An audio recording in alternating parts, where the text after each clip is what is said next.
All right, guys, what's going on? Welcome in. So this is actually the third attempt at trying to make the preview video for this week.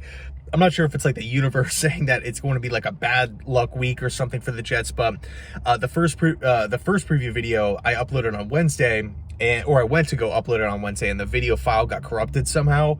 And then so I said, oh, you know what? It is what it is. I'll refilm it, which was Thursday, and it's still, like, as I'm making this video, as we speak, it's still uploading. Like, it's just as 95% processing, and the game's tomorrow. At this point, I'm just going to assume it's not even going to upload. So I'm just going to make a third one here. Hopefully, you know, third time's the charm, round 3.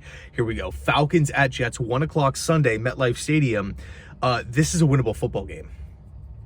This is a winnable football game, right? Despite the negativity, despite the offensive struggles, despite the drama, the unnecessary drama with this Jets team, this is a winnable game. You look at the Atlanta Falcons, and right off the bat, they're in first place of the NFC South, which is great, but they're 5-6. You look at that division: Tampa, Carolina, New Orleans, right? There's not a team in the division that's above 500 or even at 500. All 4 teams have a sub 500 record. You look at the Falcons, yes, they're a good team. They do some things really, really well. I'm actually a big fan of their defense. They're above average. Big fan of Jesse Bates roaming in the back end. But they have flaws. They have negatives, and they have areas where the Jets can expose, specifically offensively. Right? You look at what this Falcons offense wants to do with Arthur Smith. They want to run the ball. It's so clear when you watch this team. They like to run the ball. That's what they want to do. They want to get in third and shorts. They want to set up Desmond Ridder for easy third and shorts. Really get Bijan Robinson involved, right? The top 10 pick here. They're actually third in the NFL in rushing percentage, and they're pretty successful with it. Now, Robinson's an interesting player because you kind of feel like he has the home run potential, kind of like Breece Hall, like Saquon Barkley, right? Anytime he touches the football, he could take it the distance, but he could also hurt teams out of the in the passing game as well. So I think this is the area where the Jets can control, right? This is the area that the Jets have got to come out on top with, right? You look at the Jets defense, the pass rushers, the secondary, the corners specifically. If these guys can force a couple of turnovers, whether it's an interception, whether it's a strip sack fumble, off of Desmond Ridder, whether it's just causing a mistake, right? A big hit in the middle of the field, ball pops out. Not really sure what the weather is going to be. I don't know if it's going to be like a downpour or what. But if the Jets can force a few turnovers and give the ball back to the offense, which has frankly been pathetic this season, I think, again, going up against this Falcons team, I am hoping that we have at least a little bit more success offensively this time around, right? This Sunday. I mean, yes, we're on a month-long losing streak, and yes, this offense is horrendous, but we have played some pretty good defenses. Miami's above average with Vic Fangio, and they seem to they're starting to pick up the pace a little bit on defense. It seems like they're getting better with time. Everybody knows Buffalo's defense. Who else? The Raiders' defense, average. Obviously, we had the Chargers before that. We had the Giants before that. The Jets have been playing some pretty good teams here, or pretty good defensive coaches and defensive coordinators and whatnot. I think, of course, it's Tim Boyle and whatnot. I really, man, I'm going to be so disappointed if it's just another clunker. I'm talking, 2 of 13 on third downs, just non-existent in the red zone, starting off slow. This has to be the week. This has to be the week where the Jets coaching staff gets these guys ready to play. I feel like it's a winnable game. Of course, we're at home. I believe Aaron Rodgers, of course, will be on the sidelines helping out. And he's obviously the biggest storyline right now with him practicing and whatnot.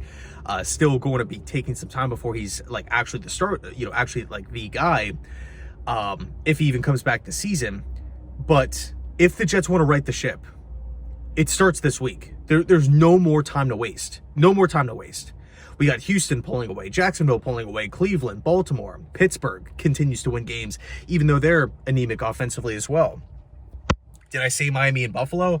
I'm not sure. KC, Denver's turned it around. They're on a winning streak.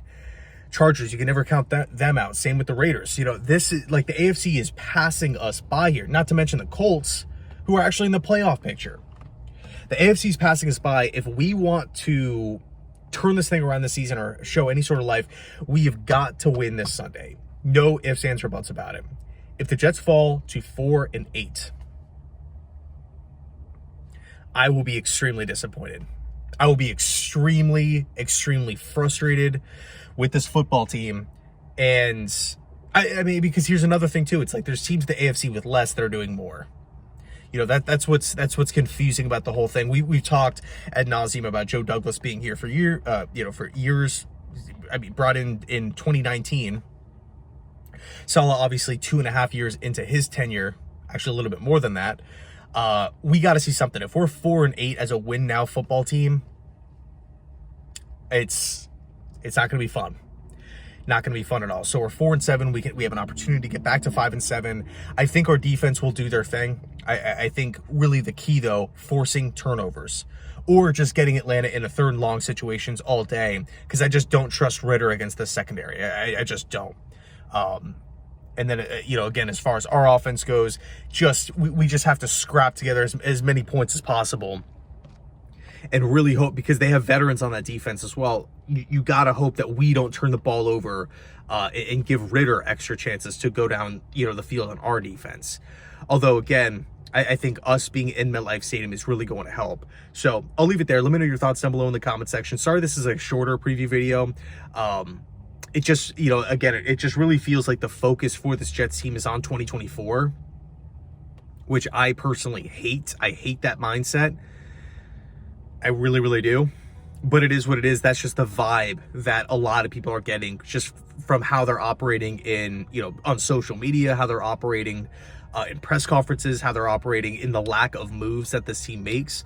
So, yeah, again, hopefully 5-7 by Monday or Sunday night instead of 4-8. Let me know your thoughts down below in the comment section. Thanks so much for watching. And as always, go Jets.